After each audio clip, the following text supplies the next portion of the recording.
acompañándolos para la segunda parte de la lectura crítica y análisis de un artículo científico. La clase pasada habíamos quedado en que en esta ocasión íbamos a revisar o íbamos a hacer la lectura crítica de una revisión sistemática.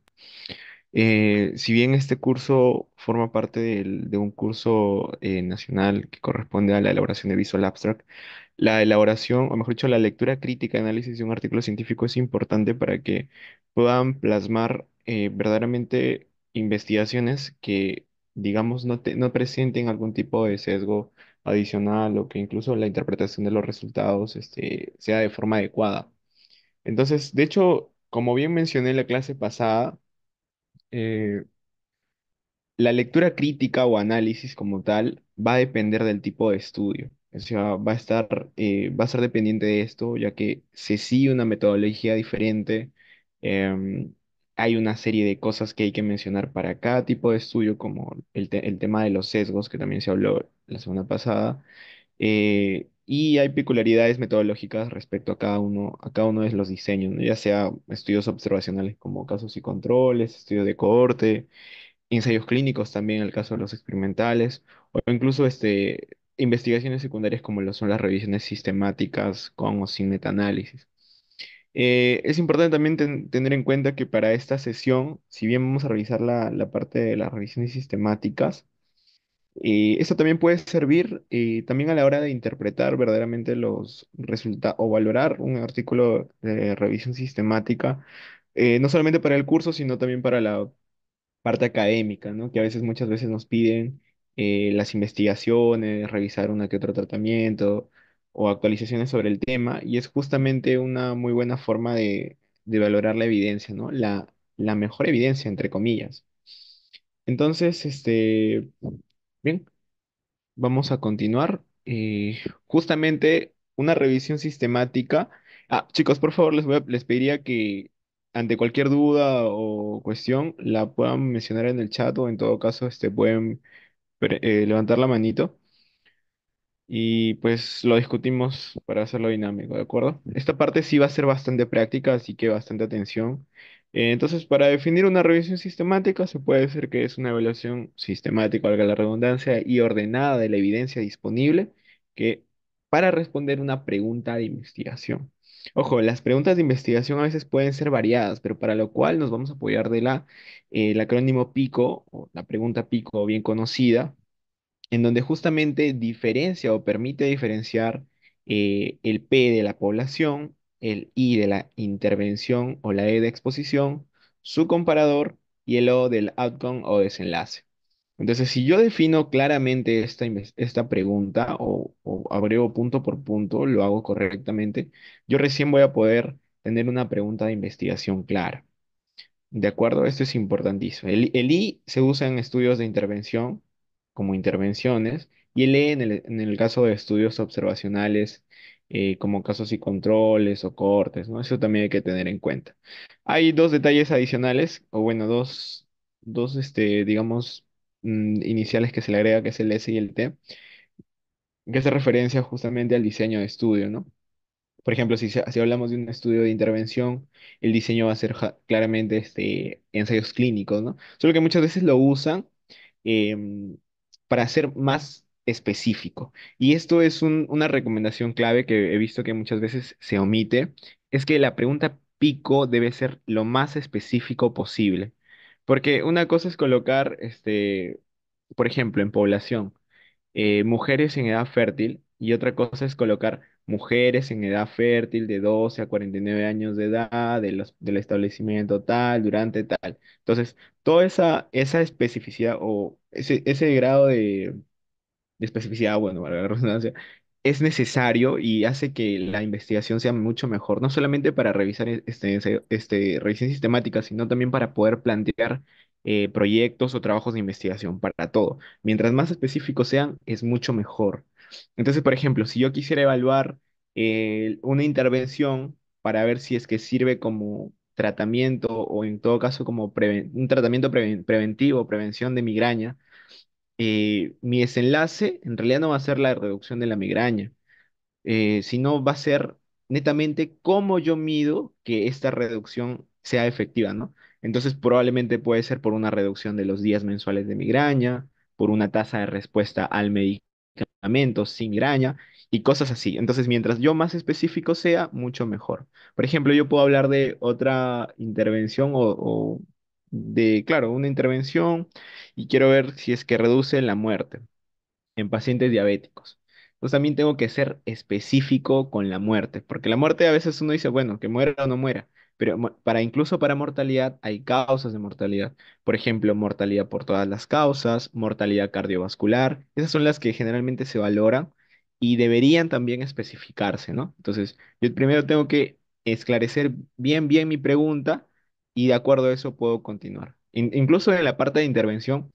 Bien, yo digo un fármaco, pero ¿a qué dosis? ¿A qué duración de tratamiento?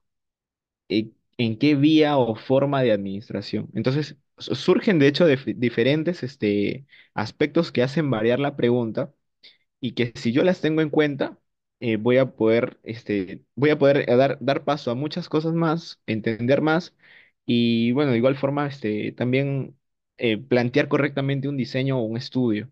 Incluso con la parte de la C, que es el comparador, hay dos tipos, ¿no? Bueno, lo que se suele hacer es el C, que es un placebo, pero ¿qué es el placebo? Es en realidad es un fármaco, digamos, o una especie de, un frasquito, pongámosle así, que aparenta ser el mismo medicamento, pero que en realidad no lo es. Probablemente pueda ser una solución salina o cualquier otra cosa, pero aparenta ser el mismo tratamiento. Esa es la idea, para ver lo del efecto placebo, justamente. En cambio, existe otro tipo de comparador que suele ser el tratamiento estándar. Ese tratamiento estándar, o bien es un tratamiento ya, como le dicen, la prueba de oro o el tratamiento eh, concretamente utilizado para determinada condición, o bien es un tratamiento, puede ser un tratamiento empírico, puede ser un tratamiento basado en la norma técnica del hospital de tal país que usan. Entonces, puede ser variable. Sin embargo, también es importante tenerlo en cuenta si es que es placebo o es tratamiento estándar, y eso también va a determinar el tipo de estudio, o bueno, va a determinar una peculiaridad. Por ejemplo, un placebo es muy probable que sean en ensayos clínicos en donde pues se está buscando la intervención, ¿no? Mejor dicho, se está evaluando diferentes fármacos o tratamientos, sobre todo en ensayos de fase 2, fase uno. En cambio, ya el tratamiento estándar es cuando se busca aún mejorar, mejor dicho, los tratamientos que ya previamente han estado especificados. Y estos suelen darse en contextos hospitalarios, que puede ser diferente. Un ensayo clínico a veces es más controlado, hay toda una logística y financiamiento por detrás que, bueno, hace que cambie las cosas, ¿no? También para tener en cuenta. Entonces, un tratamiento estándar puede ser un estudio de fase 3 o fase 4, un ensayo clínico, ¿no? Se me ocurre. Bien, entonces, nuevamente la revisión sistemática, como bien verán, bueno, desde históricamente siempre ha sido el estudio con mayor grado de evidencia o nivel de evidencia disponible. Sin embargo, este también debe ser valorado, dado que nos permite evaluar los estudios primarios, siempre y cuando estos estén bien realizados. Por eso es la última pirámide. A las revisiones sistemáticas las posicionan como una lupa, porque la revisión sistemática en realidad es una investigación secundaria de los estudios primarios que ya previamente han estado publicados. Bien, entonces teniendo en cuenta eso, eh, una revisión sistemática de hecho puede servir mucho, pero también hay peculiaridades a tener en cuenta. Entonces, ¿qué hay que tener en cuenta? La calidad de la revisión va a depender de la calidad de los estudios primarios. Entonces, probablemente mi revisión puedo intentar hacerlo lo mejor posible.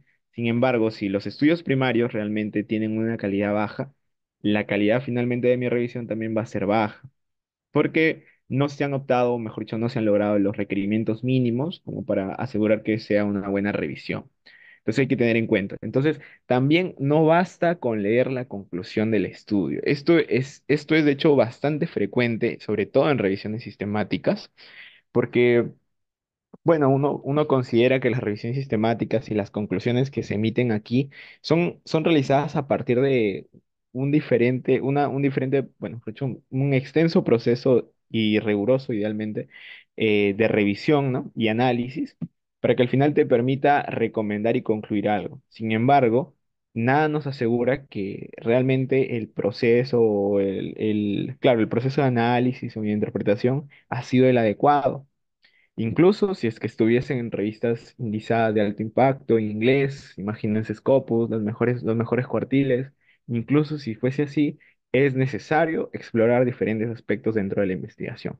Entonces, siempre por favor tenga en cuenta eso. La verdad es que una revisión sistemática a veces parece densa, o sea, hay muchas cosas a tener en cuenta, pero en realidad no lo es. O sea, son aspectos, o sea, ya hay todo un formato preespecificado.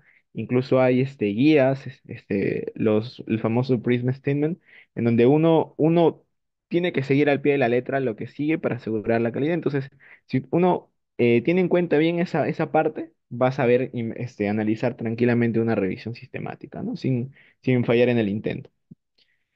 Entonces, ¿qué hay que valorar en una revisión sistemática? De hecho, se valora todo, pero vamos a dar los puntos clave de cada uno. Entonces, a ver, como habíamos dicho, esta revisión o esta sesión va a ser netamente práctica. De hecho, he buscado ahorita un estudio. A ver, déjenme comparto mi pantalla. Ah,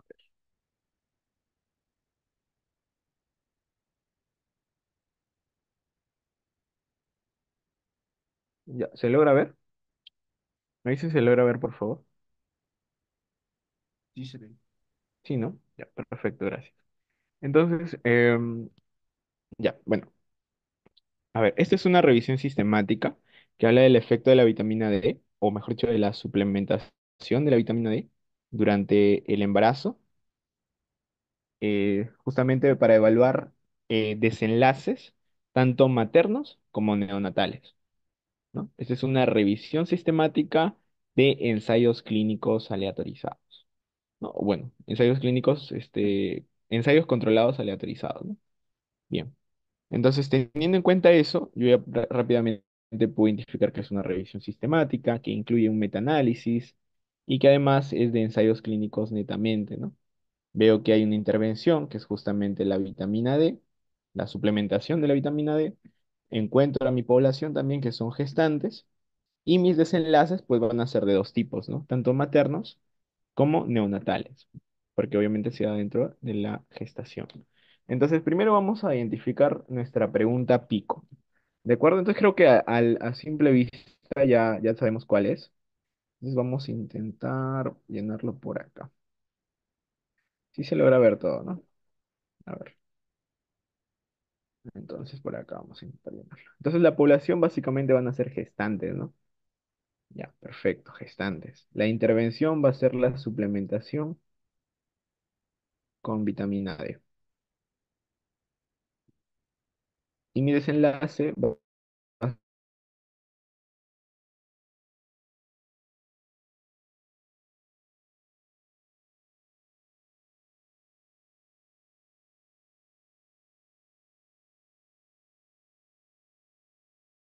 surgir ya varias dudas, ¿no? Así nomás a raíz del título. Primero, las gestantes, ¿de qué trimestre son? O sea, hablan obviamente de una intervención que es la suplementación con la vitamina D, pero ¿en qué momento de la gestación se ha brindado esto? ¿Durante el primer trimestre, segundo, tercero, durante el primero, segundo y tercero, de repente dos de tres? ¿Cómo ha sido todo ello? Entonces, el título definitivamente no nos va a permitir, digamos, evaluar o valorar cada uno de estos puntos de forma específica, pero para eso yo comienzo a revisar todo lo demás. Entonces, si bien yo debo haber tenido una investigación, mejor dicho, una pregunta preespecificada, acá básicamente lo estoy extrayendo para facilitarnos las cosas. La idea es que esta investigación cuente con toda la información, ¿no? Entonces, bueno, me gustaría presentarlo Ay, que cargue el toque.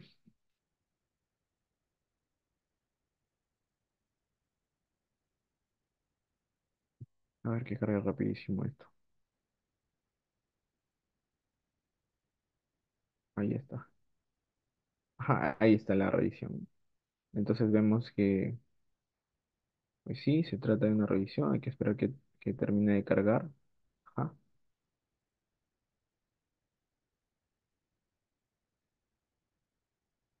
Ahí están los metaanálisis, los famosos metaanálisis de las revisiones.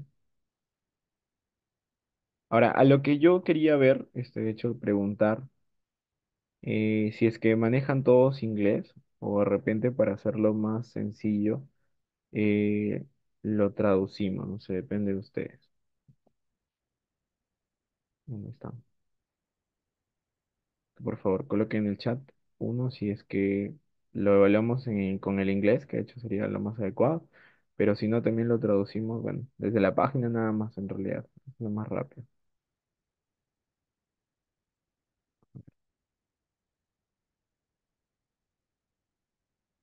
Ya.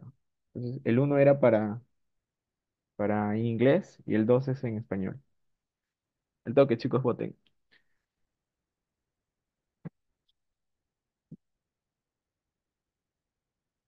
Igual vamos a analizar punto por punto, así que no se preocupen. Ya bueno, si no hay votaciones, lo vamos a analizar en inglés. Ya bueno. Entonces lo vamos a revisar en inglés. ¿Está bien? Ya. Entonces nos vamos por acá. Listo. Entonces, lo primero que vamos a observar, de hecho hay diferentes secciones, ¿no? Y como en toda investigación, la revisión, bueno, como en toda investigación original, la revisión sistemática, ya sea con o sin metaanálisis, siempre va a tener el formato IMRD, ¿no? Que es la introducción, los métodos, los resultados y la discusión, ¿no? Eso es como que la estructura que sí o sí siempre va a estar, ¿no? Bueno, hay ciertas variaciones, pero en este caso sí. Incluso, miren, es curioso porque el resumen de este estudio incluye otros componentes como el diseño, la población, los pacientes, la intervención, los desenlaces principales y en vez de metodología, ¿no? Todo esto en vez de metodología.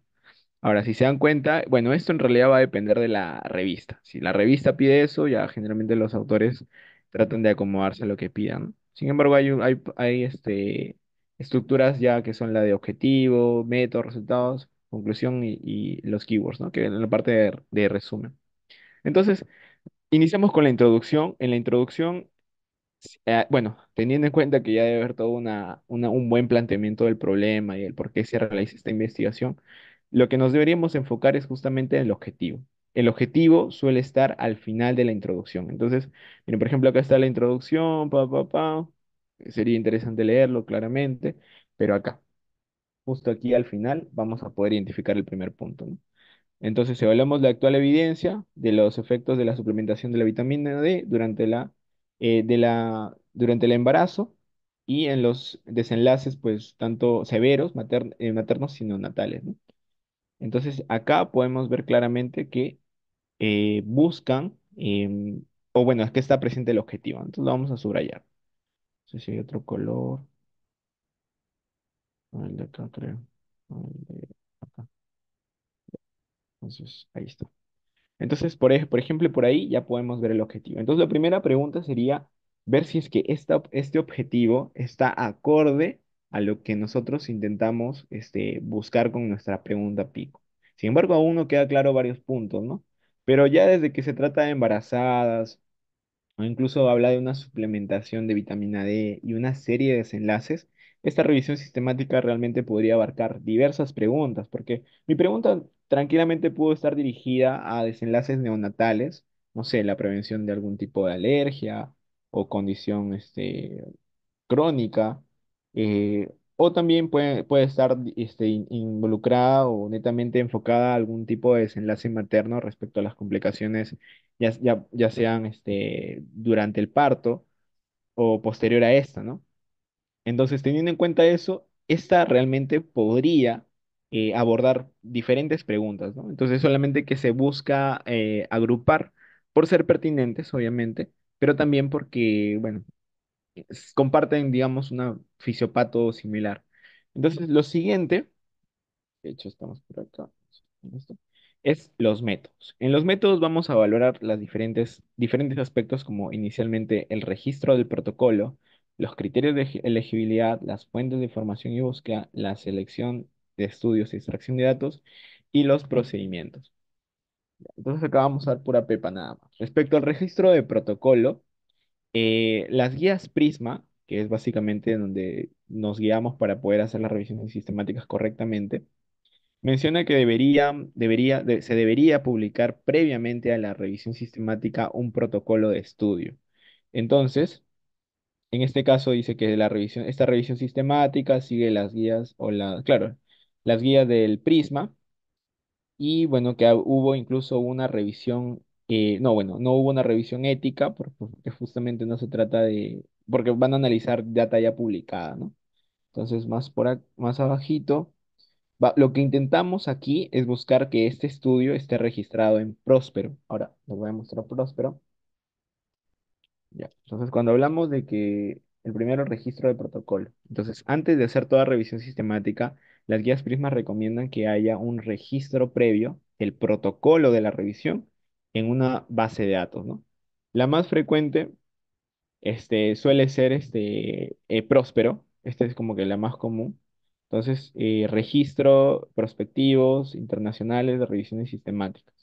Entonces acá pueden encontrar diferentes estudios, incluso a la hora de plantear revisiones sistemáticas o ideas de revisión sistemática, siempre hay que revisar, porque puede que el protocolo ya esté hecho y bueno, habría que valorar qué tan comparables son, si es que está bien hecho, si es que amerita realizar otro protocolo y nuevamente hacer la revisión sistemática, o bueno, ya simplemente cambiar de idea.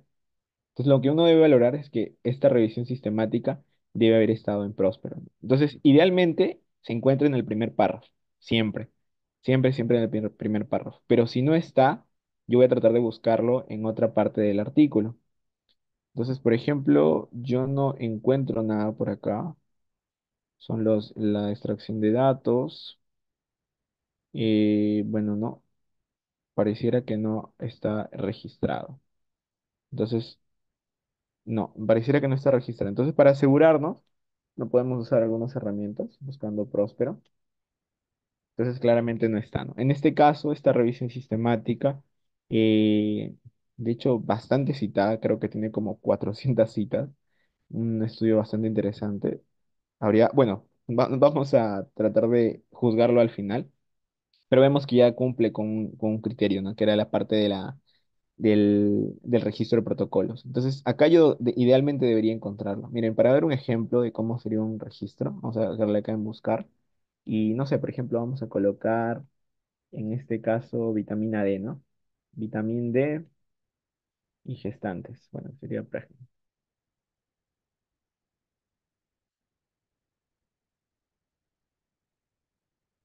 Bueno, acá incluso pueden utilizar los términos mesh. No sé si habrán conocido.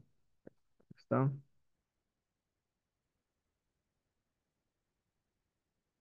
De hecho, también hay toda una ciencia para buscar acá. No es tan complejo como los otros buscadores realmente, pero ya puede darte un...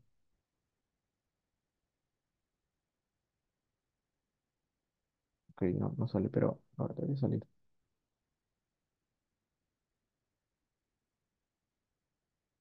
Ya, ahí salió un poco más. Entonces, a veces hay problemas, bueno, hay que tener cuidado siempre, pero ya, si se dan cuenta, estos son los registros. Entonces, vamos viendo algún tipo de intervención. Por ejemplo, por acá vemos vitamina D, eficacia y seguridad de la vitamina D en la suplementación con vitamina D para el asma crónico. Entonces, acá le doy clic. Y miren, este es todo un protocolo. Ojo, es un protocolo. Es como los clásicos proyectos de investigación antes de ejecutarse. Las revisiones sistemáticas también tienen su protocolo con su formato también preespecificado, o sea, con sus peculiaridades pertinentes, pero también tienen su protocolo, ¿no? Entonces, por ejemplo, este es del 2013.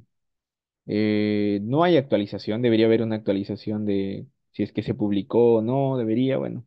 Con los estudios antiguos suele pasar eso, pero el autor que haya publicado esto tenía la responsabilidad de actualizar y mencionar si es que ya fue publicado o simplemente murió como protocolo, ¿no? Entonces, lo que se suele colocar en la revisión sistemática es este código. Lo que se suele encontrar es la presente revisión sistemática fue registrada en el Registro Internacional de Revisiones Sistemáticas Próspero con el código tal, y este es el que presenta, este de acá, el CRD. Y también pues colocan algún tipo de su referencia, ¿no? Su respectiva referencia. Hay algunos otros registros. o mejor dicho, bases donde también se pueden registrar las revisiones sistemáticas. Incluso, bueno, esto a modo de comentar en realidad hay que tener hay que tener cautela siempre, pero incluso algunas revistas aceptan protocolos de revisión sistemática como tipo o como una publicación. Entonces sigue siendo parte de la producción científica, aunque esto a veces, bueno, en algunos casos lo amerita sí publicar un protocolo de revisión sistemática, en algunos otros casos no, pero lo ideal es que al menos tenga su próspero, ¿no? Ya saben cuando digan próspero. Bien, el siguiente punto son los criterios de elegibilidad, y esto va relacionado con la población a incluir. Perdón, sí, los criterios de elegibilidad. Pero bueno, vamos en orden a la par con esto. Entonces, bueno, no tenía eso. Lo que sigue sería la búsqueda de información. Esto también es algo importantísimo. Miren, la búsqueda de información. Tenemos PubMed. Acá, por ejemplo, ellos dicen que mencionan que usaron PubMed, Embase, Scopus, Web of Science, Cochrane Library e incluso la página web de ensayos clínicos de Clinical Trials fueron las que revisaron. Ya, acá hay algo importantísimo. Cuando hablamos de ciencias de la salud, medicina, Embase es la base de datos más grande.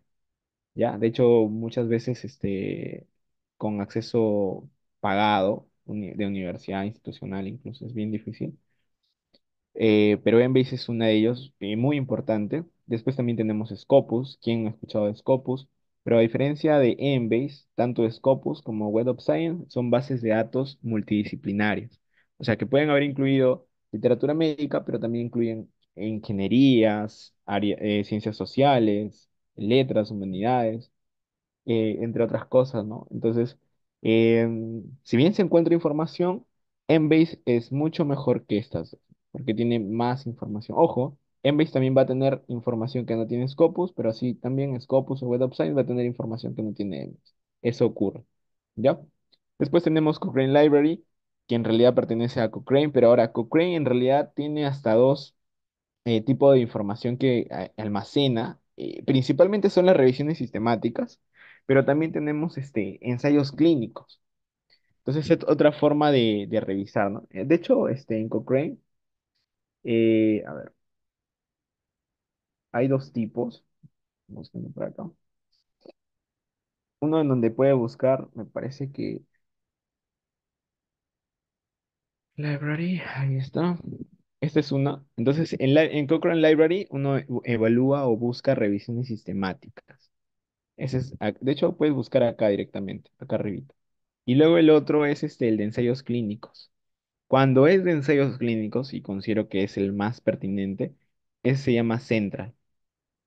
Entonces, Cochrane Central, en realidad tiene su nombre, o sea, sus siglas. No sé si está por acá. No, creo que no está. Pero Central significa, tiene un significado, la verdad es que ahorita no recuerdo. Pero si se encuentra incluso acá, ¿no? Podemos observar las diferencias importantes que almacena todo Cochrane Library, y Trials es el más específico para ensayos clínicos. Entonces, si yo estoy haciendo una revisión sistemática o estoy valorando una revisión sistemática de ensayos clínicos, bueno, mejor busca en Central que en Cochrane Library, pues, ¿no? Que de hecho es más pertinente. Entonces, teniendo en cuenta eso, esa es otra base importante. Clinical Trials Gov también es importante porque de hecho ahí se registran los ensayos clínicos a nivel mundial. Ahí se abre. Entonces también es una muy buena fuente de datos. Y después también tenemos en la base de datos de PubMed-Medline.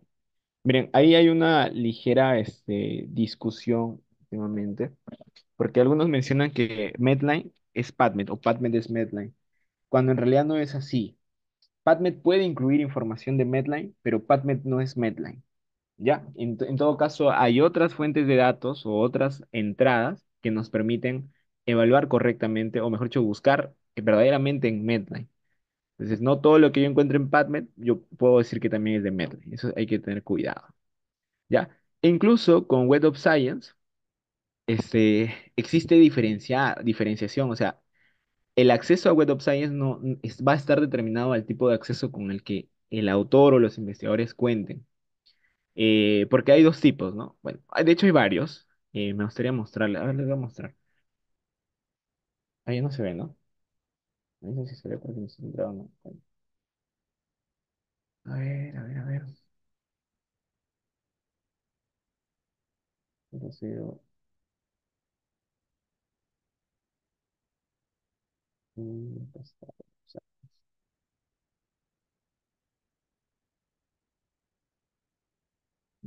¿se logra ver? Me dice si se logra ver, por favor.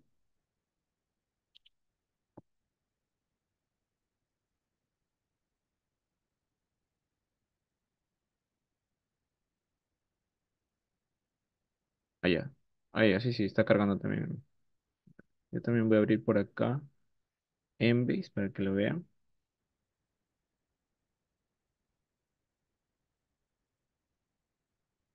Ya, por ejemplo, este es Embase. Mientras carga Web of Science. Ya. Entonces, por ejemplo, acá, lo que vemos acá es Embase. También pertenece al Sevier, pero de hecho es una base mucho más grande y netamente para ensayo, perdón, para ciencias de la salud.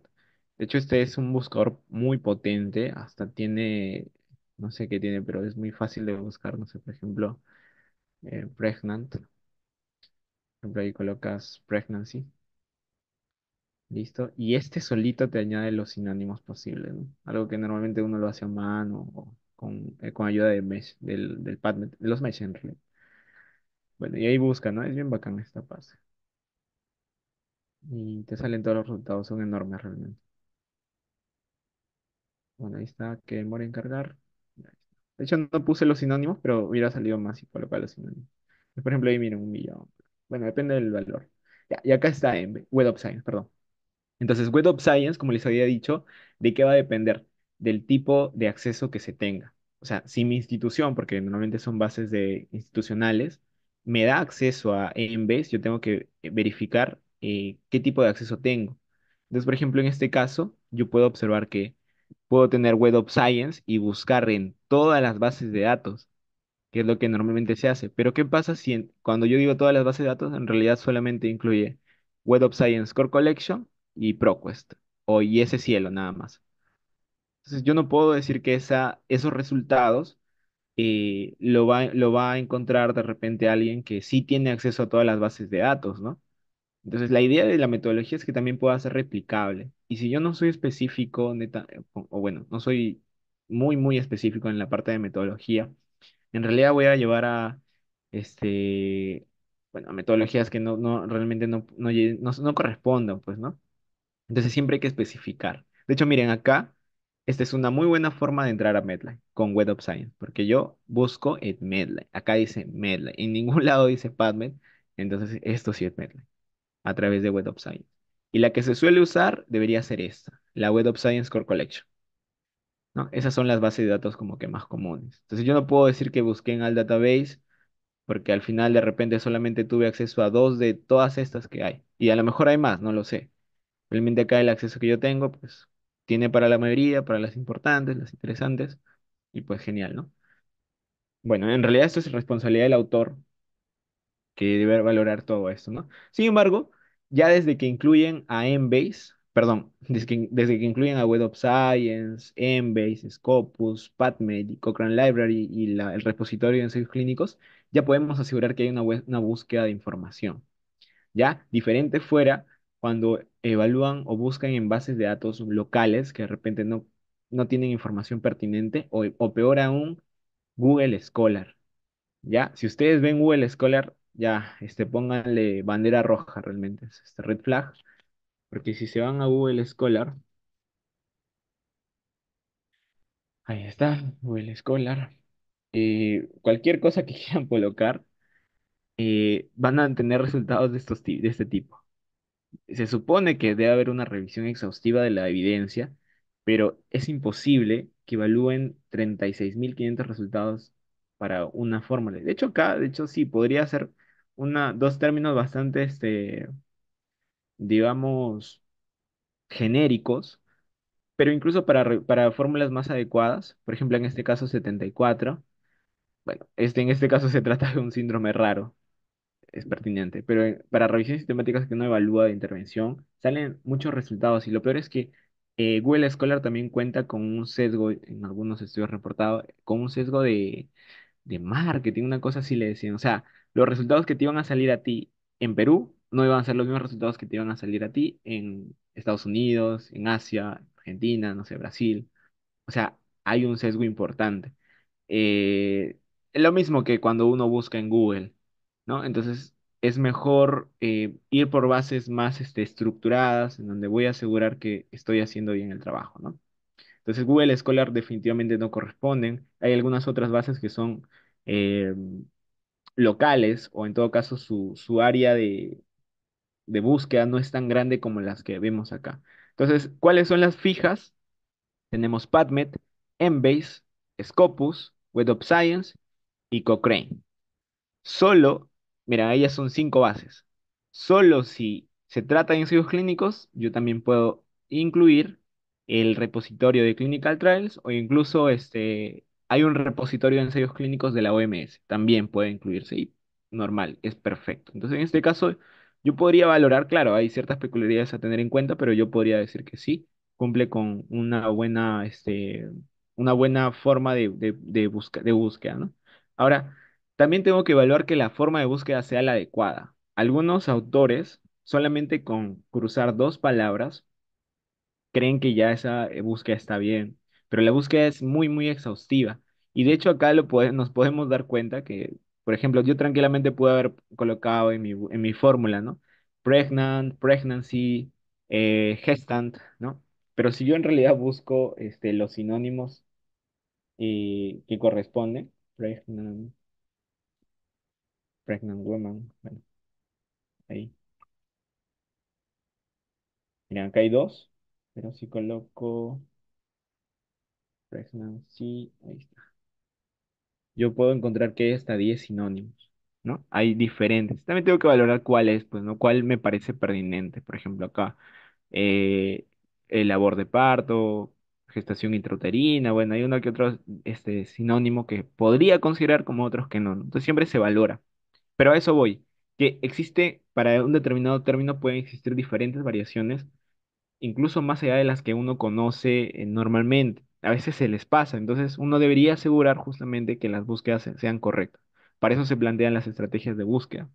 Por ejemplo, en este caso, al parecer aquí están las estrategias de búsqueda. Ah, y ojo, las estrategias de búsqueda deberían estar adaptadas para cada base de datos.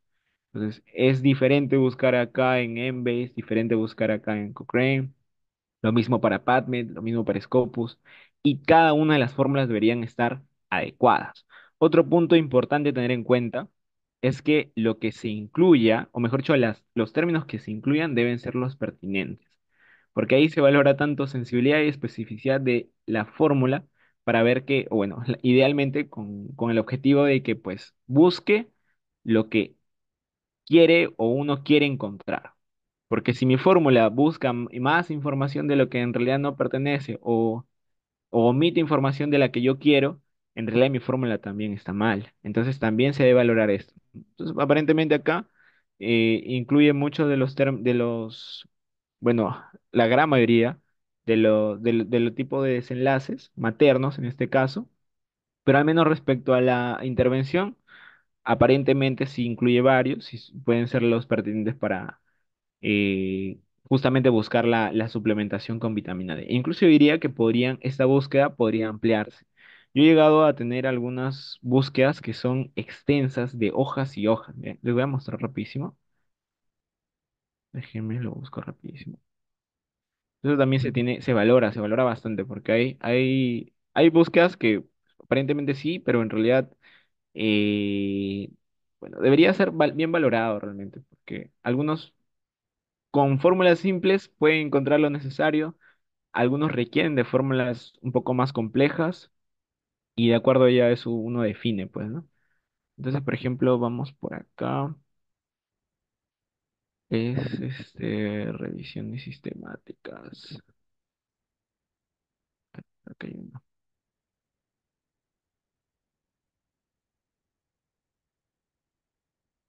Creo que este de acá es.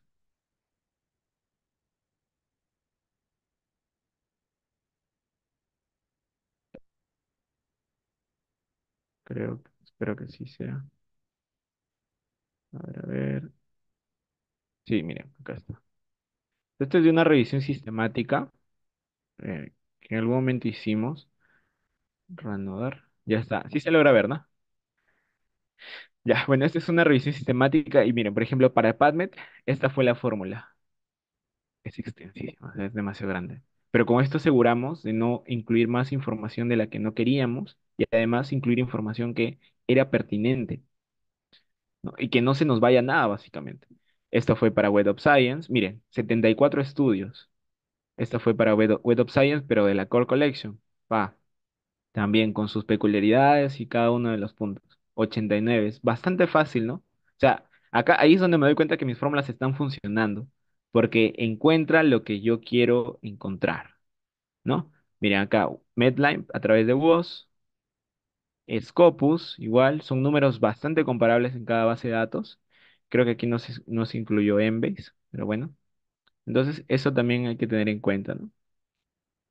Bien, entonces, por ejemplo, acá particularmente yo diría que podría ampliarse, ¿no? He visto algunos casos que también cuando la fórmula es muy sencilla, se pueden llegar a incluir muchos artículos y a la hora de revisar es demasiado pesado. Bueno, eso es algo que en realidad es más chamba del autor que está realizando la revisión sistemática, pero imagínense que tengan que hacer una revisión y su fórmula sea tan sencilla que al final incluyan, no sé, 20.000 artículos que supuestamente podrían responder la pregunta que ustedes buscan y tendrían que revisar uno por uno y por duplicado, o sea, es demasiado. Entonces las fórmulas de búsqueda también se deberían valorar para asegurar que no hay algún tipo de error, ¿no? Porque al revisar esas 20.000, a lo mejor se me va algún estudio que sí podría haber incluido, ¿no?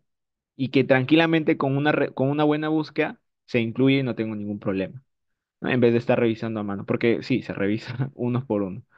Bien, entonces, para continuar, eso respecto a la fuente de búsqueda. Ahora sí vamos con lo siguiente, que sería los criterios de elegibilidad.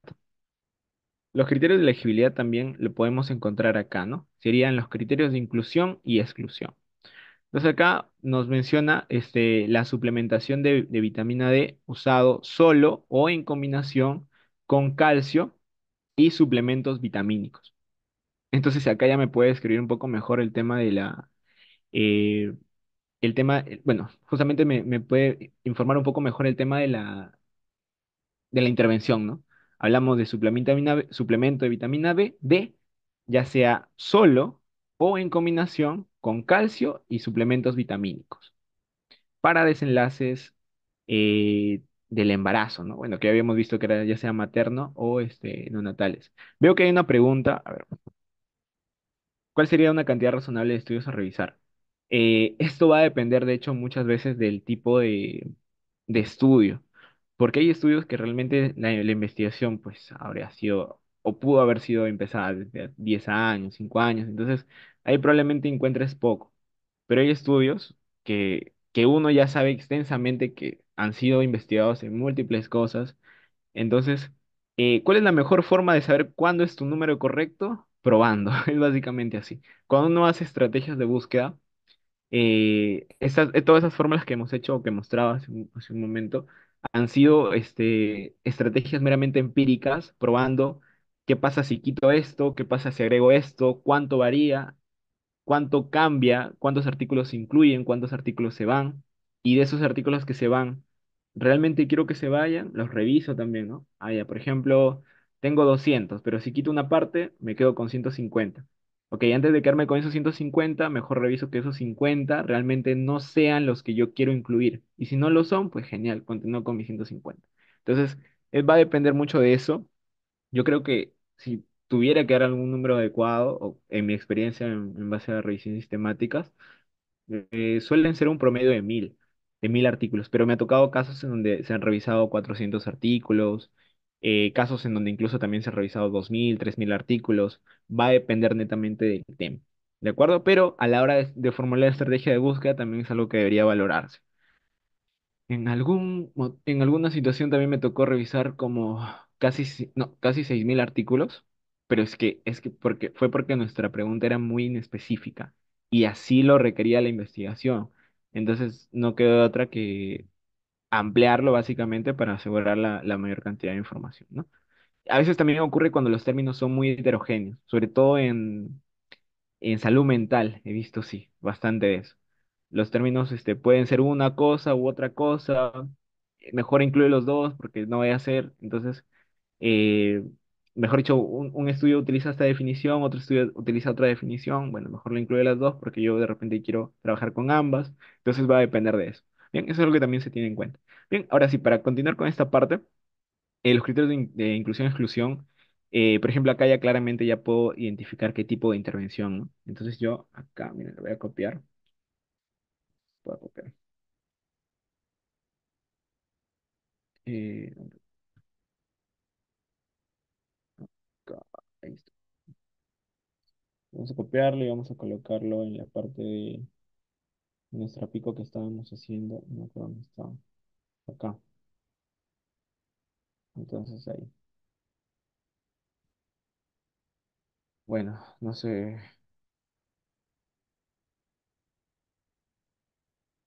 Lo copié todo pegadito ahí. Calcio y suplementos. Bueno, obviamente otros suplementos vitamínicos, ¿no? Ya. Entonces ahí tenemos nuestra intervención. Ahora, ¿qué es lo que incluye? Eso es lo primero que uno valora. Ojo, una cosa son los criterios de inclusión respecto a tu pregunta pico y otra cosa son los criterios de inclusión y exclusión respecto a los estudios a incluir. Entonces, yo al inicio ya he visto en el título, ¿no? ¿No? Que habla de revisiones, perdón, claro, ensayos clínicos controlados, ¿no? Acá. Pa. Listo, ensayos controlados aleatorizados. Allá, entonces yo puedo decir que son ECAs. Estoy seguro que los estudios que van a incluir son ensayos clínicos. Cuando no lo dice, yo tengo que valorarlo, revisarlo, qué está incluyendo. Y normalmente acá debería decírtelo. Entonces acá nuevamente lo van a repetir. Ensayos aleatorizados y controlados de mujeres embarazadas, ojo, de cualquier edad gestacional, ¿no? O edad cronológica y paridad.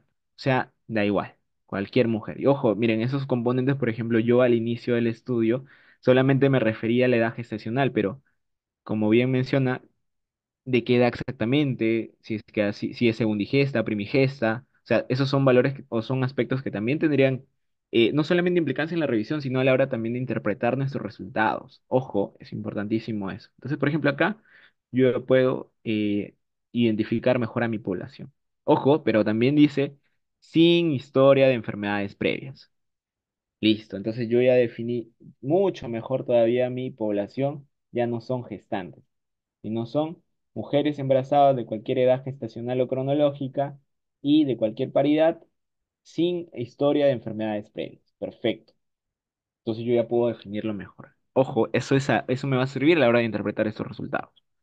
Las intervenciones de interés fueron vitamina D sola versus eh, ningún tratamiento, en este caso placebo, o vitamina D más calcio versus placebo y finalmente, vitamina D más calcio versus calcio, nuevamente. Entonces, miren, acá probablemente ya se ha preespecificado qué tipo de intervenciones estoy evaluando. Entonces, también yo lo coloco acá. Entonces, si en un inicio yo coloqué suplementación y todo esto aún así estaba muy abierto, ¿no? No me quedaba claro cómo iban a ser las combinaciones y todo eso. Entonces, yo acá ya puedo, bueno, obviamente reemplazarlo y asegurar que sí esté bien. Sería eso. Listo. Perfecto. Ahora, vitaminas D, ojo, vitaminas y sulfato ferroso fueron seguidos en ambos brazos de los ensayos. O sea, las vitaminas y sulfato ferroso lo recibió tanto el grupo de intervención como el grupo comparador. ¿Bien? Pues no se copió, ¿no? A ver,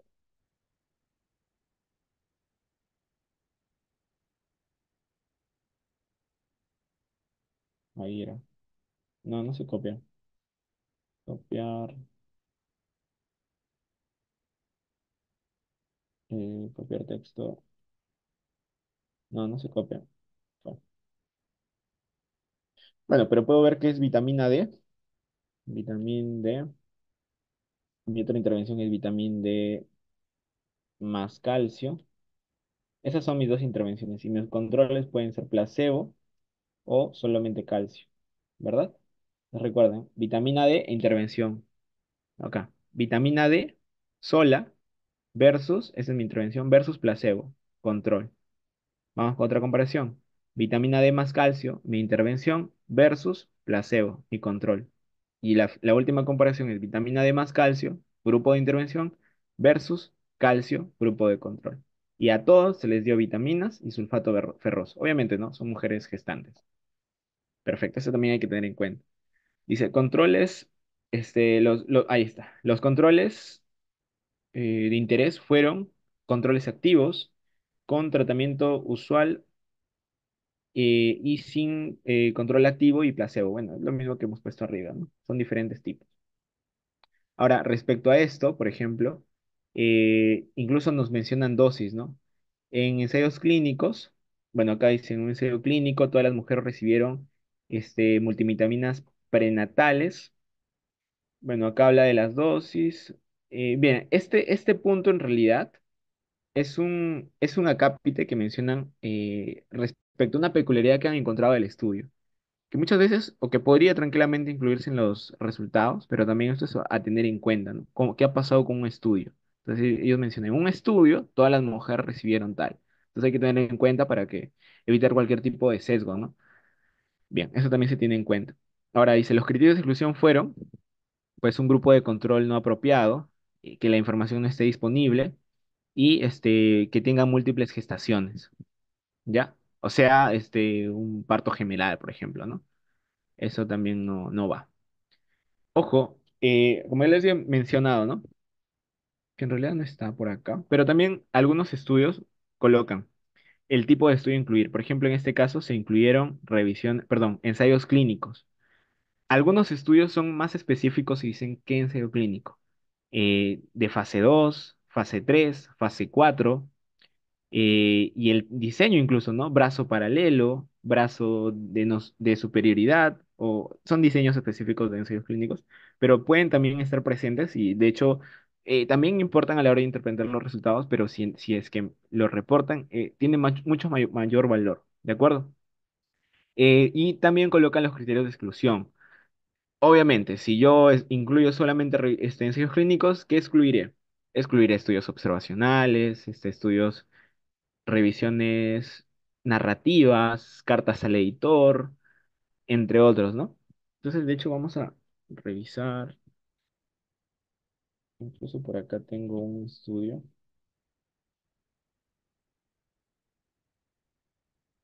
um, Hay un estudio por acá que es de miocardial.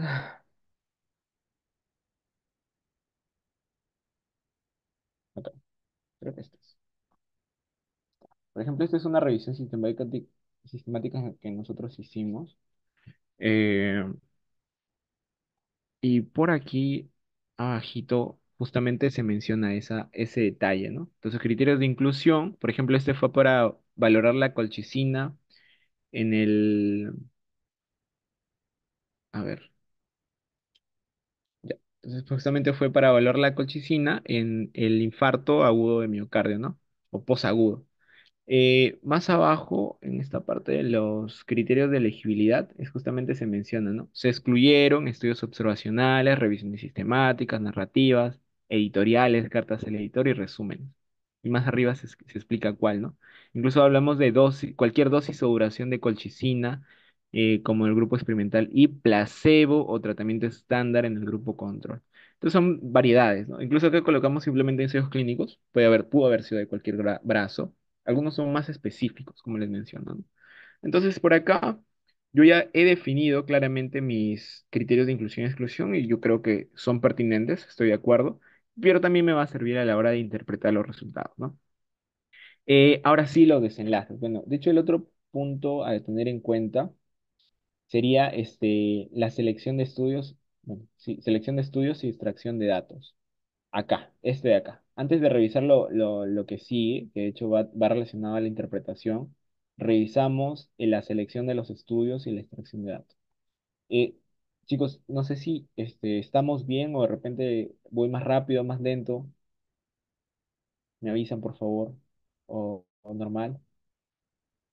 Porque en algún momento me han dicho que voy muy rápido. No sé. Si no, voy a continuar con el mismo ritmo. Ya, perfecto. Entonces voy a continuar. Bien, entonces, respecto a la selección de estudios, acá lo único que se valora es bueno, vamos a tratar de hacerlo un poco más, de ahorrar tiempo. Miren, esta es la figura uno que he hecho justamente es el diagrama de flujo de la selección de estudios, de cómo se hizo la revisión inicial y finalmente qué proceso pasó para poder incluir los estudios al analizar. Entonces, de hecho, por ejemplo, acá tenemos la figura y lo que nos interesa en el proceso de búsqueda es justamente, bueno, inicialmente se busca en diferentes bases de datos, ¿no? Pero así como yo busco en PubMed, en Scopus, en Embase, es muy probable que haya artículos que estén tanto en PubMed, en Scopus, en Embase, entonces hay estudios duplicados. Mi figura uno debería reflejarme que se ha hecho un control para excluir todo tipo de duplicados. Y de hecho sí, ¿no? Me menciona que inicialmente se incluyeron 1721, pero luego, removiendo duplicados, que pueden, o sea, es decir, artículos que pudieron haberse repetido en más de una base, al final me quedo con 1120 artículos. Y acá está la primera fase. De esos 1120, uno tiene que revisarlo por título y abstract. Es mi primera fase de revisión o de selección. Y mi segunda fase es la evaluación a texto completo. Entonces, evaluación a texto completo. Entonces, la primera es por título y resumen, y la segunda es a texto completo. De hecho, eso lo hace mucho más sencillo, porque a veces uno dice, wow, es un montón de artículos para revisar, ¿no? No. Solamente valorando el título y el resumen, ya uno puede decidir si es que puede ser o no puede ser, o simplemente lo descarta viendo eso. Entonces, tanto la primera fase es la más rápida, diría yo, porque solamente evalúa título y resumen, y la fase de texto completo es donde uno valora que el artículo realmente, digamos, eh, esté buscando en base a la pregunta que una se ha planteado, ¿no? La pregunta de investigación. Porque imagínense que fuese otra población, el seguimiento es otro, las dosis son otras, entonces tiene que revisarlo en el texto completo. Porque, como ya hemos visto anteriormente incluso, el título puede decir muchas cosas, pero la metodología es la que te orienta, ¿no? Entonces, ambas fases, esto debería estar escrito, ya vamos a ver si está escrito, ambas fases deberían realizarse por duplicado, es decir, por dos autores de forma independiente. El autor A realiza la revisión o la selección por título de resumen y el autor B hace lo mismo, completamente lo mismo, y además de ello, o al final de esto, comparan que hayan incluido lo mismo. Y si es que existiese alguna discrepancia, que suele haber, ya uno eso lo decide claro, lo decide con un tercer revisor. Entonces, ¿qué nos otorga ese proceso? Que realmente no hayan errores, ¿no? O mejor dicho, reducir cualquier tipo de error que puede pasar, ¿no?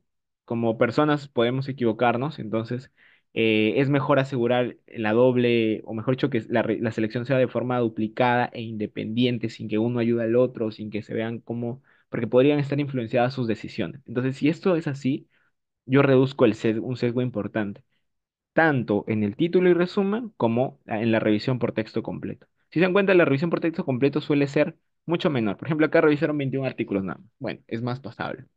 Entonces vamos a revisar si es que eso es así.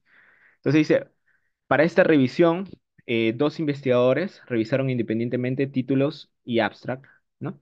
Y cualquiera dice, discrepancia, más abajo debería estar, por acá.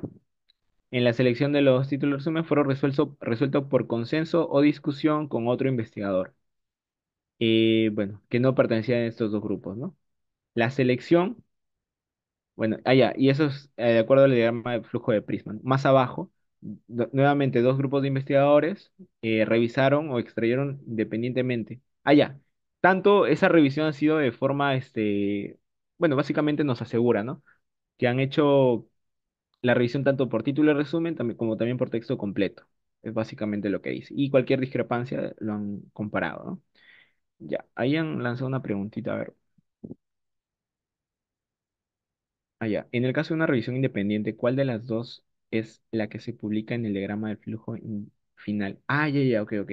No, es la que se resuelve por acuerdo. Por ejemplo, imaginemos que yo revisé por título de resumen y yo encuentro que 1200 deberían excluirse, pero mi par, o es decir, la otra persona, dijo que 1050, ¿no? Entonces yo obviamente hay obvias discrepancias y voy con el tercer revisor, el por consenso, incluso por discusión entre uno y otro, por qué este sí, por qué este no, por qué deberíamos incluirlo. Y una vez acordado eso, se va a tener un número final. Ese número es el que cada uno presenta, por si acaso, ¿ya? Tanto para ambas fases. Ahora, hay una fase adicional que es la extracción de datos, ¿no? Que de hecho sí está por acá. Claro, la extracción de datos. Entonces, si en la selección de estudio me asegura eso, yo ya puedo decir que, bueno, no, la selección, no, mejor dicho, el riesgo de que hayan equivocado, de que se pudieron haber equivocado en esa parte, es bajo. Entonces, bueno, cumple con lo que yo quiero, ¿no? Entonces ya es otro punto adicional. Lo otro es la extracción de datos. La extracción de datos de igual forma. La extracción de datos consiste en revisar el artículo, el ensayo clínico, y extraer la información, ¿no? Por ejemplo, la media de asociación, cuánto fue su intervalo de confianza, y eso pasarlo a una Excel, una hoja de datos de Excel, por ejemplo, para posterior analizarlo, ¿no? Y generar los famosos metaanálisis que son estos de aquí, pues, ¿no? Entonces, eso también debería hacerse de forma independiente, por duplicado y con revisando con alguien más, ¿no? Es lo mismo que acá dice, ¿no? Bueno, dos investigadores evaluaron independientemente. Bueno, por acá en realidad era, más arriba, acá. Dos investigadores extrayeron la información relevante, ¿no? De cada texto, bueno, de cada artículo por texto completo en una hoja de datos previamente diseñada. Bien, hasta ahí, genial. Y cualquier discrepancia también fue resuelto por un consenso. Genial. Y miren, hasta ahí yo aseguro bacán. Y ahora, hay otro punto que es importante, miren, que dice que los autores, bueno, si es que fuese necesario, en el caso de que haya estudios que no han sido publicados o no están disponibles, dice que los autores se comunicaron con valga la redundancia, los autores de los estudios originales. Bueno, para asegurar que toda la información esté disponible, ¿no? Entonces también es otro punto a favor. ¿Ya? Luego está el riesgo de sesgo. Ya, bueno, esto tiene que ver con el procedimiento. El riesgo, hay varios procedimientos que también se hacen, que es el riesgo de sesgo, que es los análisis estadísticos. Principalmente esos dos, ¿ya? En el riesgo de sesgo, también dos investigadores, mejor dicho, por duplicado y forma independiente. Si tienen eso, genial. Punto a favor. Y que el riesgo de sesgo sea valorado para el estudio adecuado. Entonces, si yo estoy evaluando ensayos clínicos, yo debo estar seguro que la herramienta debe ser Cochrane, la ROP2, que es la herramienta de Cochrane, pues, ¿no? Entonces, por ejemplo, por acá dice, se evalúa el riesgo de sesgo o se utilizó la herramienta de Cochrane Collaboration para evaluar el riesgo de sesgo. Entonces, sí, pues, ¿no? Justamente para evaluar ECAS es la herramienta de Cochrane que se llama la ROP2, que es Risk of Bias, ¿no? Entonces, hasta ahí, genial. Si se tratara de estudios observacionales, tengo hasta dos opciones. Robbins y, de hecho, eso lo vimos igual la semana pasada. El Robbins y era para estudios observacionales de intervención, ojo, de intervención. Y después también tenemos el Newcastle Ottawa, que corresponde a estudios observacionales per se. Los más comunes, cohortes, casos y controles, o estudios transversales, incluso he visto. Hay otra forma de evaluarlo también que es con el JBI, que es el Instituto de Joanna Briggs, me parece que así es. Pero este es menos usado, ¿no? Más se usa Cochrane y toda esa colaboración. Bien, entonces, hasta ahí, genial. No sé si hay alguna duda, chicos. Incluso hay una serie de recomendaciones también de Joanna Briggs, pero esta más se usa para reportes de caso, me parece. Tiene una metodología, de hecho, más sólida para este tipo de estudios, más completa. A diferencia de Cochrane o Prisma, no, que no la tienen, ¿no? También para tener en cuenta. Entonces, hasta ahí yo ya puedo asegurar que está bien, ¿no? Más acá, en realidad, o bueno, esta parte hace referencia a qué es lo que evalúa esta herramienta. Bueno, ya son aspectos secundarios que pueden ir, y básicamente para asegurarnos que esté bien, ¿no? Son diferentes dominios, no es tema del estudio. Eh, Idealmente tendríamos que evaluarlo, pero en un análisis general podemos obviarlo, ¿no? Entonces, más abajo también tenemos los análisis estadísticos, y para eso, en realidad lo vamos a evaluar con las diapos, ya vamos a ver más adelante. Tenemos que ver que el análisis estadístico sea el apropiado, ¿de acuerdo? Y hay otra serie de cosas también a tener en cuenta, ¿no? Entonces, bueno, en esta parte de análisis, no, ya eso lo vamos viendo después, ¿no? Hay una serie de procedimientos que ya, de hecho, cada uno de lo que está acá, se lo voy a explicar ya en la parte de resultados. Bien, entonces para la parte de resultados, ¿qué es lo que evaluamos? Son hasta 6 cosas. Primero, la selección de los estudios. Entonces, la selección de los estudios, de hecho, ya lo hemos revisado, y que es justamente la figura uno. Bueno, por acá no debe estar más abajo. Acá, los resultados. Miren, acá está. Todo este componente, este primer componente, es la selección de los estudios. Entonces, vamos a eh, ahí está. Y ya, entonces, por ejemplo, acá, básicamente que me describa que han realizado correctamente. Ahora, ¿qué se valora aquí? Si bien yo les dije cómo funciona o cómo es que sirve todo esto que hay que ver, lo que uno también debería valorar que realmente se haya hecho una selección correcta, porque a veces los números no coinciden o incluso las razones de exclusión no son del todo lógicas o pertinentes. A veces pasa realmente que lo excluyen por ninguna razón, probablemente, o lo que de hecho nos sugiere que de repente ese estudio que excluyeron por ninguna razón pudo haber modificado los resultados finales, y esto quizá beneficia a alguna empresa farmacéutica, imagínense, ¿no? Ocurre, entonces, sobre todo en revisiones sistemáticas, en donde uno consolida la evidencia y emite recomendaciones, hay que tener bastante cuidado. Entonces, por ejemplo, por acá dice que 3 estudios por no tener grupo de control, otros por el tiempo de seguimiento, otros porque no evaluaron el desenlace de interés. Entonces, parecen lógicos. Idealmente yo tendría que revisar también estudio por estudio de los excluidos. Deberían estar más abajo, probablemente lo estén, en donde yo aseguro que los estudios excluidos realmente no tendrían por qué entrar, ¿no? Que sería la única razón. Bien, después, el siguiente punto es las características. Bien, ¿qué es lo que busco en las características, no? Y de hecho es esta de acá, lo que sigue. Entonces, por acá, ay, no se puede. Creo que se colgó un ratito. Y se colgó un ratito. Ahí está, ahí está. Chévere. Ya. Entonces, por acá. Entonces, todo lo que... Ah, ya, y se suele presentar en una tabla uno. La tabla uno es la que uno valora para la caracterización de los estudios incluidos, ¿no? Y también se debe valorar. De hecho, la tabla uno está por acá. Es que está, ¿no? Entonces, las características de los estudios clínicos en la realidad, nada, que evalúa tal. Ya listo. Entonces, ¿qué es lo que vemos, no? Por ejemplo, lo que se valora acá es en qué países se han hecho. Esto es lo principal, ¿ah? ¿En qué países se han hecho? Ya, perfecto. El número de participantes también. Incluso esto por grupo. Por ejemplo, para vitamina D, acá han usado 27 y para placebo otros 27. Perfecto. Acá hay otro estudio. 59 para vitamina D y 67 para el placebo. Perfecto. Y así evalúo y va a depender, ¿no? Incluso las vitaminas son diferentes, ¿no? Una de 2, de 3, otras incluso en combinaciones. Entonces, teniendo en cuenta eso, también uno más o menos ya tendría un panorama general de la evidencia disponible, y de acuerdo a eso, ya y también en base a los metaanálisis podría valorar mejor el resultado. Incluso las dosis, ojo, la duración del tratamiento, ojito, la edad también, ¿no? Miren, por ejemplo, acá, jóvenes. Y no sé, por ejemplo, acá, ya madres más añosas, ¿no? Hablamos de gestantes, recuerden, si también podría ser un factor importante. Si hablamos de complicaciones neonatales, no va a ser lo mismo hablar de una intervención o un suplemento vitamínico en una madre con un promedio de edad de 25 años que con una madre con un promedio de edad de 37 años. Obviamente la edad juega o tiene un rol importante a la hora de desenlaces o complicaciones obstétricas, perinatales incluso.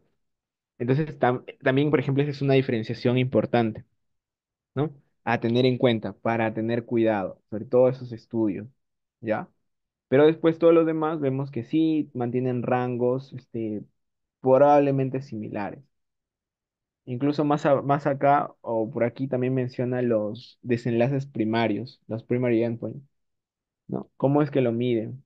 Por ejemplo, acá ellos evalúan el PCR, ya, de repente en búsqueda de algún tipo de, como un reactante de fase aguda, ¿no? Por acá el crecimiento fetal, la homeostasis del calcio, por acá también homeostasis de calcio, tanto materno y neonatal, eh, bajo peso al nacer, creo que es, o crecimiento. Eh, Hay el tipo de parto, por acá también los outcomes obstétricos, el crecimiento neonatal, los scores de Apgar, o sea, son diferentes desenlaces. Y en realidad los metaanálisis deberían estar centrados a evaluar desenlace por desenlace, uno por uno de forma específica. Ya vamos a ver cómo lo han hecho, así que atentos. Entonces hasta ahí yo puedo identificar eso. Eso también es importante, ¿no? Miren, por ejemplo, la mayoría de estudios por acá, Estados Unidos, Francia, Europa, ¿no? África, India, Asia. ¿no? O sea, todos esos puntos también son a tener en cuenta, ¿no? Porque son, también, por ejemplo, hay un factor genético de raza que también juega un rol importante y hay que también evaluarlo, ¿no? O incluso un factor sociocultural, o mejor dicho, sociodemográfico basado en determinantes que también difieren, ¿no? No es lo mismo hablar de complicaciones obstétricas en el Perú que hablar en Estados Unidos. O sea, es totalmente otro contexto clínico, incluso en cuanto a recursos, en cuanto a educación, porque hay todo un componente prenatal importante. O sea, todo eso también se tiene que valorar, ¿ya? Entonces, ya, bien, lo siguiente, hasta ahí yo, por ejemplo, ¿qué veo acá? Tres ensayos clínicos, los incluidos, fueron incluidos en esta revisión sistemática, fueron publicados todos los estudios entre el 80 y el 2014 y en diferentes países, ¿no? Los tamaños de muestra varían de 40 a 400 y la mayoría fue en edades menores de 30 años. Perfecto. Ya. Incluso acá menciona algunos aspectos, ¿no? Bueno, adicionales. Y ya por acá algunas diferenciaciones respecto a las dosis, o sea, hay caracterizaciones específicas y esto también es importante ver. Miren, incluso los outcomes fueron heterogéneos, pero con mayor frecuencia reportaron outcomes maternos y neonatales respecto a los niveles de vitamina D en el parto. ¿no? También estos fueron medidas usando, me acuerdo cómo era esto, que es justamente no, la verdad es que no me acuerdo, ya, vamos a pasar. Pero son básicamente métodos de medición, ¿no? Son métodos de medición para evaluar los niveles de vitamina D. Ahora, otras medidas, dice que no fueron disponibles en otros ensayos clínicos y en un estudio, utilizaron cromatografía líquida, ¿no? Miren qué chévere. O sea, son peculiaridades respecto a uno que otro estudio que también merece ser valorado para que al final en la conclusión también se estime. Ya, y por acá. Lo siguiente es el riesgo de sesgo, el rise of bias. Entonces, riesgo de sesgo evaluado se muestra en la tabla 2. Dice, de los tres estudios incluidos, tres tuvieron un bajo riesgo de sesgo, dos tuvieron un alto riesgo de sesgo y ocho, pues, tuvieron algunas preocupaciones, ¿no? O de hecho, creo que no hubo información. Vamos a revisar. Ok, a ver, vamos a ver la tabla 2. Ah, está arriba.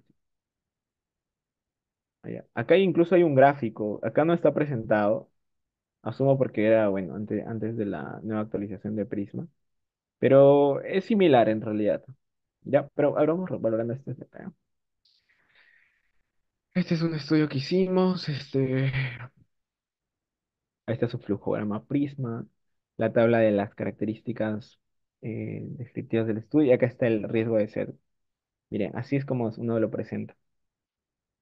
O como normalmente se presentan.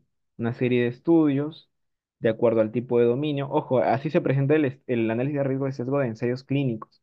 En el caso de estudios observacionales son con estrellitas, un poquito diferente. También los dominios son otros, pues, ¿no? Pero en este caso vemos esto. Ahora, todo estudio, ojo, por más bien que esté hecho, siempre está sujeto a un sesgo. Entonces, en el mejor de los casos, tiene un bajo riesgo de sesgo, como lo que vemos acá, low risk. La idea es que tenga un semaforito en verde, pues, ¿no? Entonces, si está en verde, genial. Ahora, con algunas preocupaciones. Ese es en el caso de que faltase información, pero tampoco es que estuviese mal o hay algún procedimiento inadecuado, claro. Entonces se coloca el color amarillo. De hecho, hay todo un algoritmo bastante, bueno, un poco complejo realmente. Y de acuerdo a eso se colocan los colores. Y luego están los estudios que están con alto riesgo de sesgo. Tampoco se puede decir que tiene todo el sesgo, pero sí es un alto riesgo de sesgo. Estos son los que uno debería preocuparse, los que tienen alto riesgo de sesgo. Entonces, por ejemplo, acá yo puedo identificar que la mayoría de estudios tiene un bajo riesgo de sesgo respecto a cada uno de sus componentes. Pero ojo, no solamente valoro el promedio que se logra, ¿ya? De hecho, hay 3 de 3, ¿no? Tres con bajo riesgo de sesgo, pero tres con algunas preocupaciones. Importante. Pero también valoro lo demás. ¿No? De forma interna, pareciera que no habría problema, ¿no? Pero en realidad, ¿qué está afectando? Está afectándose el proceso de aleatorización. O sea, hay algunas preocupaciones respecto al proceso de la aleatorización. Y eso es un punto importantísimo en ensayos clínicos. La aleatorización permite saber si es que realmente una intervención puede estar dada por la intervención per se, que en realidad por el azar o solo porque hubo problemas en la selección de la muestra. O sea, por eso es que incluso a pesar de que solamente tiene esto acá, acá también se marca.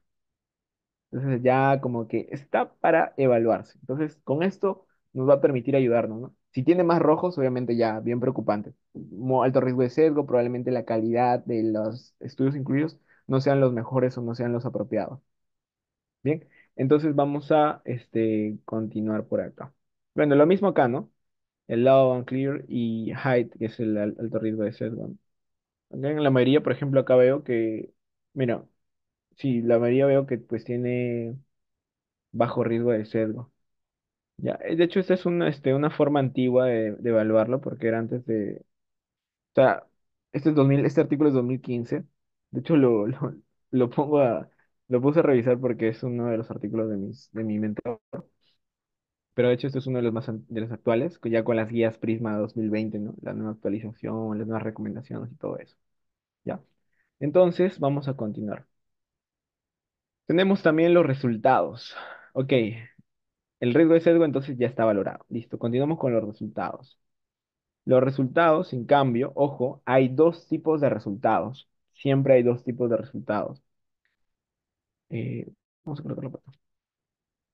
Son los desenlaces primarios y desenlaces secundarios.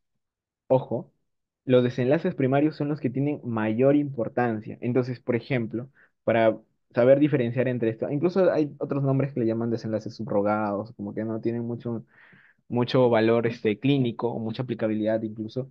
Eh, un ejemplo, ¿no? Por ejemplo, yo quiero evaluar si es que esta intervención, eh, no sé, reduce la muerte cardiovascular, pero a la vez yo quiero que reduzca la presión arterial. ¿Ya? Imaginemos que, yo les pregunto, ¿no? ¿Cuál sería un desenlace primario? ¿La mortalidad o la presión arterial? Respuestas en los comentarios, en el chat.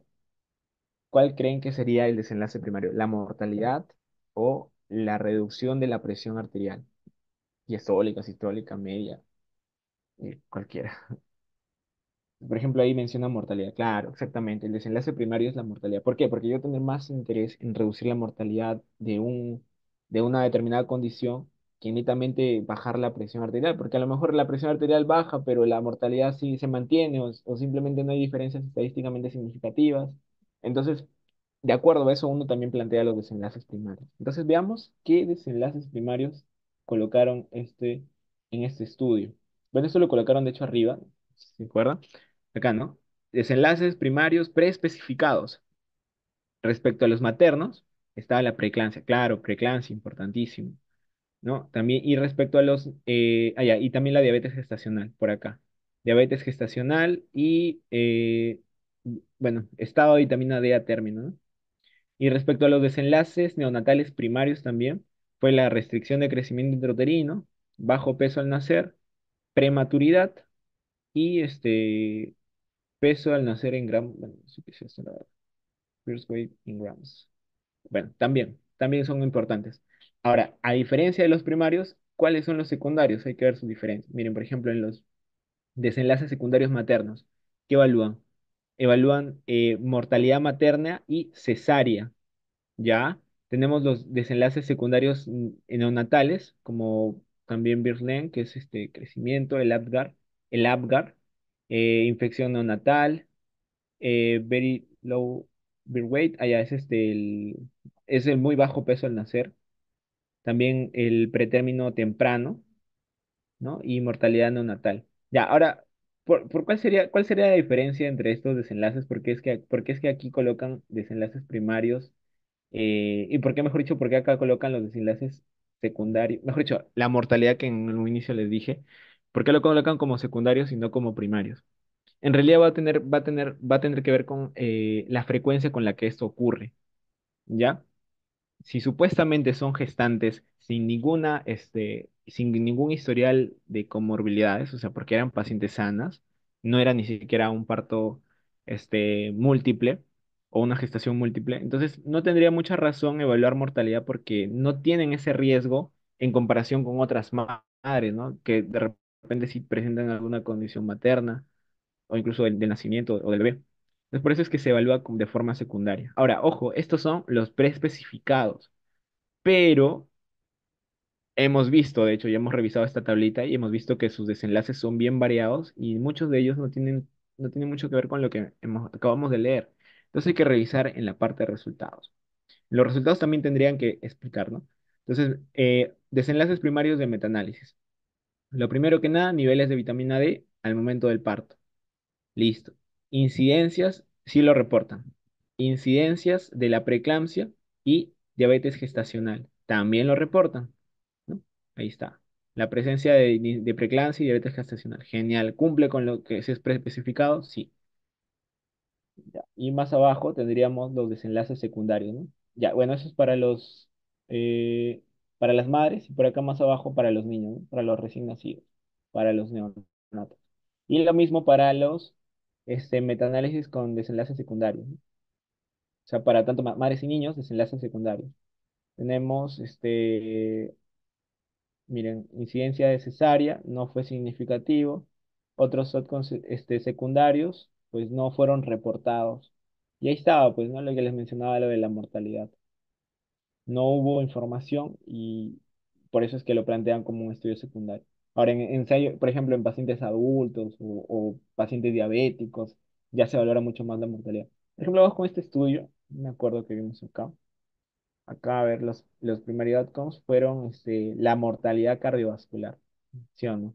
Entonces, también es importante y el infarto de miocardio recurrente. Y como desenlaces secundarios, ¿qué hablamos? Mortalidad por todas las causas. Pues a mí me importaría, obviamente, si hablo de colchicina, si hablo de COVID, y si hablo, no, COVID no hablé. Hablo de colchicina y hablo de infarto de miocardio, la principal sería mortalidad cardiovascular, porque sería la primera causa asociada, ¿no? Y como que la más general, que incluso pueden haber muerto por no sé, algún accidente de tránsito, sería la mortalidad por todas las causas, y por eso es que se plantea como un desenlace secundario. Y bueno, otros más, ¿no? Stroke, por ejemplo, acá la necesidad urgente de la revascularización coronaria, eh, bueno, disminución de los niveles del PCR, entre otros, ¿no? Entonces se dan cuenta que como que los desenlaces van a estar variados. Yo tengo que sí o sí en mi revisión sistemática identificar cuáles son los desenlaces primarios y secundarios y de acuerdo a eso yo voy a interpretar mejor los resultados. ¿De acuerdo?